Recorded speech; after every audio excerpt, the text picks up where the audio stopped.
अस्सलाम वालेकुम नाज़रीन, हमारे सिरिया बुलेटिन न्यूज़ में आवाज़ सभिनी के भली कार चऊं पिया। बुलेटिन न्यूज़ में खबरुनि अपडेट जो सिलसिलो जारी आहे। खबर शामिल कयूं पिया कोटड़ी कबीर खां। तीर परेल शाह बुखारी भरिसां ॻोठ बेड़ो खान गांगरो जा रहवासी सरापा एहतजाज।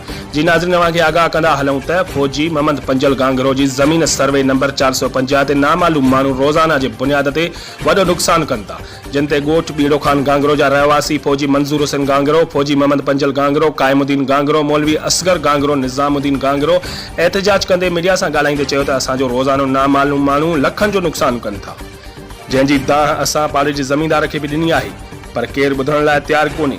कुझु बाअसर आहिनि जेकी असांजी ज़मीन ते कब्ज़ो करणु चाहिनि था, उन्हनि 2 नंबर काग़ज़ बि तयारु कराया आहिनि ऐं असांजे ॻोठ में अची असांखे हिरासान कनि था ऐं असांखे धमकियूं बि ॾियनि था। असां ग़रीब मिसकिन आहियूं, असांखां बाअसर ताक़तवर आहिनि, असां उन्हनि सां मुक़ाबिलो नथा करे सघूं।